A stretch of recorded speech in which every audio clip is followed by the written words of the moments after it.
Hello दोस्तों, कैसे हैं आप सब? आई होप आप सभी अच्छे होंगे। दोस्तों, आज की वीडियो में हम बात करने वाले हैं, यदि आपकी पत्नी ने आपके खिलाफ में डिवोर्स केस फाइल कर दी है या फिर आपने अपनी पत्नी के खिलाफ डिवोर्स केस फाइल कर देते हैं, तो ऐसी स्थिति में आप उसको एक्स पार्टी कैसे करा सकते हैं दोस्तों? तो इसके बारे में आज का हमारा वीडियो बहुत खास होने वाला है। देखो दोस्तों, सबसे पहले हम डिवोर्स केस के बारे में बात करते हैं, डिवोर्स केस कितने प्रकार के होते हैं। जो हमारा हिंदू मैरिज एक्ट 1955 है, इसमें डिवोर्स के 2 प्रकार बताए गए हैं। कौन-कौन से? सेक्शन 13 में बताया गया है, यानी कंटेस्टेड, जिसमें दोस्तों शादी की एक पार्टी यानी जो एक स्पाउस होता है, वो चाहता है हमारा तलाक हो जाए। दूसरा पार्टी चाहती है कि डिवोर्स ना हो, तो इसको हम बोलते हैं कंटेस्टेड। दूसरा होता है दोस्तों म्यूचुअल कंसेंट से, जिसको सेक्शन 13 बी में बताया गया है। इसमें दोस्तों दोनों की दोनों पार्टी डिवोर्स चाहती है और अपनी डिवोर्स की सभी शर्तें कोर्ट के बाद डिसाइड कर लेती है कि इसमें एलिमनी क्या रहेगी और चाइल्ड कस्टडी किसके पास रहेगी। तो दोस्तों सभी शर्तें तय करने के बाद में कोर्ट के बारे में कोर्ट में आ जाते हैं। तो दोस्तों कोर्ट उनका फिर 6 महीने के बाद में डिवोर्स ग्रांट कर देते हैं। तो ये एक सबसे सरल विधि होती है डिवोर्स की। लेकिन समस्या दोस्तों कंटेस्टेड में होती है। जब शादी की एक पार्टी चाहती है कि डिवोर्स हो जाए, दूसरी पार्टी नहीं चाहती है कि डिवोर्स हो। तो ऐसे में थोड़ी प्रॉब्लम हो जाती है दोस्तों कि डिवोर्स कैसे हो? तो इसके बारे में आज हम बताएँगे डिवोर्स कैसे कैसे ले सकते हैं आप? यानी एक तरफ़ा डिवोर्स कैसे ले सकते हैं? देखो दोस्तों, जब प्लेंटिफ के द्वारा डिवोर्स केस फाइल कर दिया जाता है, तो डिवोर्स केस फाइल करने के बाद में जो रेस्पोंडेंट होता है, उसके पास दोस्तों कोर्ट इशू करती है नोटिस, यानी नोटिस उसके पास भेजती है। तो जब उसके पास नोटिस जाते हैं, तो वो नोटिस को ले लेता है, यानी उस पर अपनी तामील कर देता है। उसके बाद भी दोस्तों वो कोर्ट में नहीं आता है या फिर कोर्ट में बिल्कुल नहीं आता है। उसके पास फिर दोबारा फिर कोर्ट उसके पास नोटिस भेजती है, दोबारा फिर वो कोर्ट में नहीं आता है। तो दोस्तों ऐसे में कोर्ट उसके पास में प्रॉपर अपनी सर्विस मान लेती है कि उसको समन ड्यूली सर्व हो चुके हैं।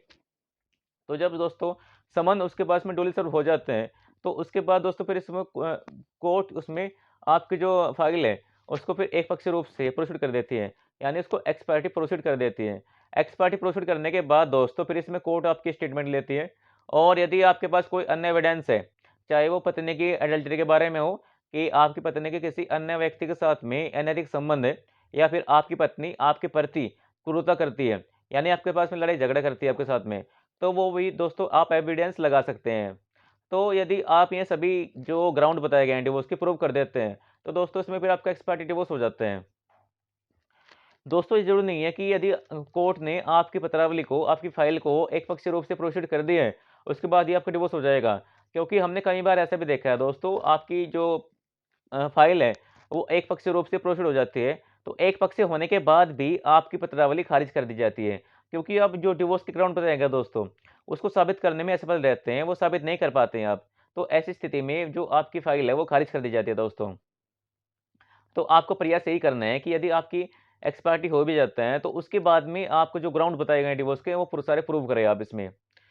तो या फिर कभी-कभी दोस्तों ऐसा भी होता है कि यदि पत्नी के पास समन गए, पत्नी कोर्ट में प्रेज़ेंट होती है, प्रेज़ेंट होने के बाद दोस्तों अपना डब्ल्यूएस यानी रिटन स्टेटमेंट फ़ाइल नहीं करती है, जवाब-दवा फ़ाइल नहीं करती फाइल पे अपना वो, तो उसके बाद भी दोस्तों उसका जवाब-देवे का अवसर खत्म करते हुए कोर्ट इसमें एक्स पार्टी आदेश कर सकता है दोस्तों।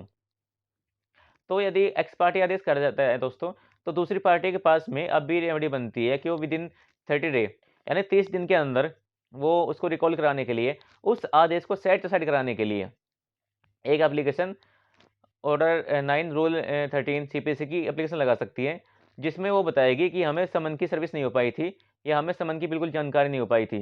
या फिर ये बोल सकती है कि हमें समन की जानकारी तो हो गई थी, लेकिन हम कोर्ट में क्यों नहीं आ पाए। वो उसके पास अगर कोई सफिशिएंट रीज़न होते हैं कोर्ट में ना आने का, वो बता सकती है।